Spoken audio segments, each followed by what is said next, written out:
Hello friends, government job genuine notification channel पर आपका स्वागत है। सो फ्रेंड्स, आज हम इस वीडियो में जानेंगे एनडीए क्या है। एनडीए से जुड़े हुए कुछ पॉइंट्स हैं जो हम इस वीडियो में डिस्कस करेंगे, या फिर हम कह सकते हैं कि अगर आप भारतीय सेना में अधिकारी बनना चाहते हैं तो क्या इसकी प्रोसेस रहती है, किस तरह से आप भारतीय सेना में तीनों सेनाओं में आप किस तरह से अधिकारी की पोस्ट पर भर्ती हो सकते हैं या अधिकारी आप बन सकते हैं। सो सबसे पहले हम कुछ पॉइंट्स हैं उनको देख लेते हैं। जैसे कि हम इस वीडियो में डिस्कस करने वाले हैं, first what is NDA. NDA है क्या। बहुत से कैंडिडेट हैं जिनको नॉलेज है, लेकिन कुछ कैंडिडेट ऐसे भी हैं जिनको एनडीए की नॉलेज नहीं है। सो सबसे पहले हम जानेंगे कि एनडीए क्या है। उसके बाद हम जानेंगे इसके लिए एलिजिबिलिटी मींस क्वालिफिकेशन क्या होनी चाहिए, एज लिमिट क्या होनी चाहिए। इसके बाद एग्ज़ाम पैटर्न क्या रहेगा, किस तरह से एग्ज़ाम होता है, सिलेक्शन प्रोसीजर क्या है एंड सिलेबस क्या रहेगा। एंड देन फिजिकल टेस्ट किस तरह से होगा। एंड देन सैलरी क्या रहती है। सो ये सारे पॉइंट्स हम स्टेप बाय स्टेप इस वीडियो में डिस्कस करेंगे। तो अगर आप एनडीए से जुड़ी हुई जानकारी चाहते हैं या आप भारतीय सेना में अधिकारी बनना चाहते हैं तो वीडियो को एंड तक पूरा देखिएगा। वीडियो स्टार्ट करने से पहले अगर आप चैनल पर फर्स्ट टाइम विजिट कर रहे हैं या आपने अब तक चैनल को सब्सक्राइब नहीं किया है, चैनल को सब्सक्राइब कर लीजिए और बेल आइकन को प्रेस कर लीजिएगा। बेल आइकन को प्रेस करने से आपको नोटिफिकेशन टाइम से मिल सकेगा जब भी मैं कोई न्यू वीडियो अपलोड करूँगी। चलिए अब हम वीडियो स्टार्ट करते हैं। सबसे पहले हम जानेंगे व्हाट इज़ एनडीए। एनडीए क्या है। एनडीए का फुल फॉर्म होता है नेशनल डिफेंस एकेडमी। हिंदी में हम कह सकते हैं राष्ट्रीय रक्षा अकेडमी। अगर आप भारतीय सेना, तीनों सेनाओं की मैं बात कर रही हूँ, Indian navy, Indian army and Indian air force, तीनों ही सेनाओं में अगर आप भर्ती होना चाहते हैं अधिकारी के पद पर, अधिकारी आप बनना चाहते हैं भारतीय सेना में, तब आप एनडीए एग्ज़ाम देते हैं। और ये जो एनडीए एग्ज़ाम है एक तरह से एंट्रेंस एग्ज़ाम है, और ये एग्ज़ाम जो कंडक्ट कराया जाता है वो यूपीएससी के द्वारा कंडक्ट कराया जाता है। UPSC means union public service commission. UPSC के द्वारा जिस तरह से आईएएस, आईपीएस, आईएफएस, आईआरएस जो एग्ज़ाम कंडक्ट कराए जाते हैं, भर्तियां की जाती हैं, उसी तरह से एनडीए पर भी एग्ज़ाम कंडक्ट कराया जाता है। और एनडीए के लिए आफ्टर 12th आप इसके लिए आवेदन कर सकते हैं, इस एग्ज़ाम को आप दे सकते हैं। अब हम जानेंगे कि ये जो एनडीए एग्ज़ाम है साल में कितने बार कंडक्ट कराया जाता है, कितने बार लिया जाता है। तो एनडीए एग्ज़ाम साल में 2 बार लिया जाता है, 2 टाइम्स कंडक्ट कराया जाता है। ओके, सो ये तो बात हुई व्हाट इज़ एनडीए। अब हम जानेंगे एलिजिबिलिटी क्राइटेरिया के बारे में। एनडीए एग्ज़ाम के लिए आपके पास क्या एलिजिबिलिटी क्राइटेरिया होना चाहिए। सबसे पहले हम क्वालिफिकेशन देखते हैं। तो आपका 12th पास होना जरूरी है। पीसीएम से, फिजिक्स, केमिस्ट्री एंड मैथ से आपका 12th पास जरूरी है।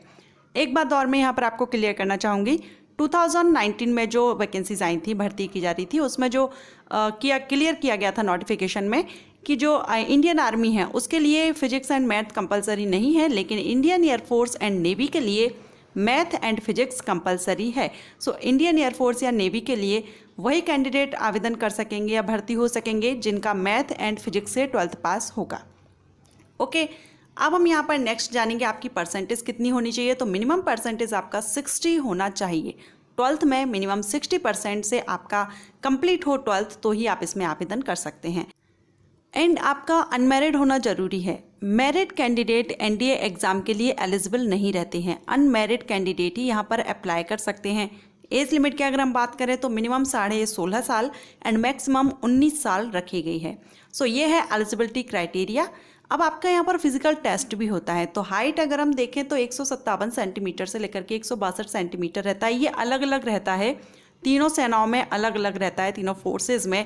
साथ ही इस बात पर भी डिपेंड करता है कि आप किस स्टेट से बिलोंग कर रहे हैं, इंडिया में आप किस क्षेत्र से बिलोंग कर रहे हैं, उस पर भी डिपेंड करता है। थोड़ा बहुत रिलैक्सेशन वहाँ पर भी दिया जाता है। वेट की अगर हम बात करें तो ये हाइट के अकॉर्डिंग नहीं रहती है। ये भी जो फिजिकल टेस्ट रहता है वो तीनों सेनाओं में डिफरेंट रहता है। अब हम जानेंगे एग्ज़ाम पैटर्न के बारे में। एग्ज़ाम पैटर्न क्या रहता है। तो यहाँ पर 2 पार्ट्स में आपका एग्ज़ाम होते हैं। फर्स्ट आपका रिटन एग्ज़ाम होगा, सेकंड एसएसबी इंटरव्यू होता है। जो आपका रिटन एग्ज़ाम होता है वो 2 पेपर्स में रहता है, 2 पार्ट्स में रहेगा, पेपर 1 एंड पेपर 2। पेपर 1 में आपका मैथमेटिक्स से क्वेश्चंस आते हैं एंड पेपर 2 में आपसे जनरल अवेयरनेस के क्वेश्चंस किए जाते हैं। सो ये आपका रिटर्न है जिसमें आपके 2 पेपर होंगे, पेपर 1 एंड पेपर 2। और यहाँ पर जो सब्जेक्ट्स हैं वो मैथमेटिक्स एंड जनरल अवेयरनेस, सिर्फ ये 2 ही सब्जेक्ट से आपसे क्वेश्चन किए जाएंगे। मैथमेटिक्स में जो क्वेश्चन रहेंगे 120 क्वेश्चंस आएंगे एंड जनरल अवेयरनेस में 150 क्वेश्चन आते हैं। इस तरह से जो अगर हम ओवरऑल देखें टोटल क्वेश्चंस 270 टोटल क्वेश्चंस रहते हैं एंड टोटल मार्किंग यहाँ पर 900 रहती है। 900 मार्क के यहाँ पर टोटल क्वेश्चंस आएंगे। टाइमिंग आपको 2.5 घंटे की, हर एक पेपर के लिए, दोनों पेपर के लिए अलग अलग आपको 2.5 घंटे की टाइमिंग दी जाती है। साथ ही नेगेटिव मार्किंग भी रहती है, सो आप आंसर केयरफुली दीजिएगा।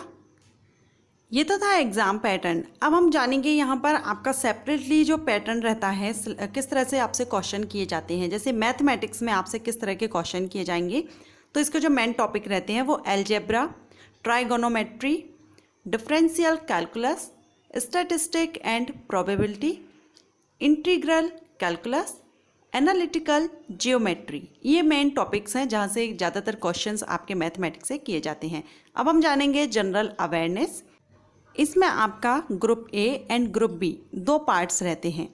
ग्रुप ए में आपसे जो क्वेश्चन किए जाते हैं वो इंग्लिश से क्वेश्चन आते हैं, इंग्लिश की ग्रामर, यूजेस, वोकैबुलरी। सो इस तरह से आपके इंग्लिश के क्वेश्चंस ग्रुप ए में आएंगे एंड ग्रुप बी में आपसे physics, chemistry, current affairs, history, geography, general science से क्वेश्चन आपसे किए जाते हैं। एक बात और मैं यहाँ पर आपसे कहना चाहूँगी, अगर आप एनडीए एग्ज़ाम देना चाहते हैं, अगर आपका एम है भारतीय सेना में भर्ती होने का, अधिकारी बनने का, तो आपको आपके 10th के बाद जब आप चूज़ करते हैं सब्जेक्ट, तो आप वहाँ पर मैथ सब्जेक्ट चूज़ करें। तो आपके लिए तीनों जो सेनाएं हैं उसमें से आपका जिसमें भी इंटरेस्ट है आप उसमें जा सकते हैं। और मैथ आपका स्ट्रांग होना चाहिए।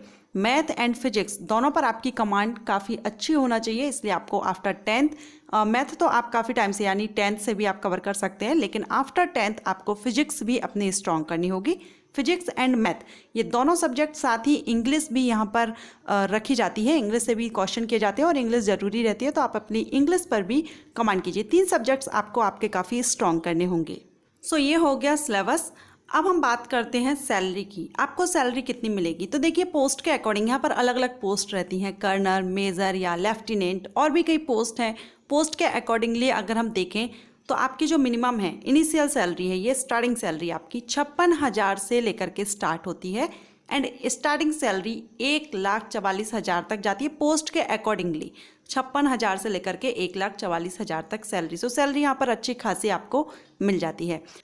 अब अगर आप एनडीए एग्ज़ाम देना चाहते हैं, भारतीय सेना में आप भर्ती होना चाहते हैं, तो इसके लिए आप आवेदन कर सकते हैं ऑनलाइन। इसके लिए जो फॉर्म है वो दिसंबर एंड जून में ये फॉर्म निकलते हैं, साल में 2 बार निकलते हैं। सो जून एंड दिसंबर में निकलते हैं। आप इसके लिए अप्लाई कर सकते हैं आफ्टर 12th, या आप 12th का एग्ज़ाम दिए हुए हैं तब भी आप ये एग्ज़ाम आप दे सकते हैं। सो फ्रेंड्स, अब आपको ये क्लियर हो गया होगा एनडीए क्या है या एनडीए एग्ज़ाम क्यों दिया जाता है, या आप किस तरह से भारतीय सेना, जल, थल, वायु तीनों सेनाओं में से किसी भी सेना में अगर आप अधिकारी बनना चाहते हैं तो आप किस तरह से बन सकते हैं। ये सारी प्रोसेस मैंने आपको इस वीडियो में एक्सप्लेन की है। इसके लिए eligibility criteria and selection procedure, age limit, सब कुछ मैंने आपको इस वीडियो में अच्छे से एक्सप्लेन किया है। आशा करती हूँ आपको ये वीडियो पसंद आया होगा। अगर आपको ये वीडियो पसंद आया हो या हेल्पफुल रहा हो तो वीडियो को लाइक, सब्सक्राइब एंड शेयर जरूर कर लीजिएगा। बेल आइकन को भी प्रेस कीजिएगा ताकि नोटिफिकेशन आपको टाइम से मिल सकेगा। Thank you.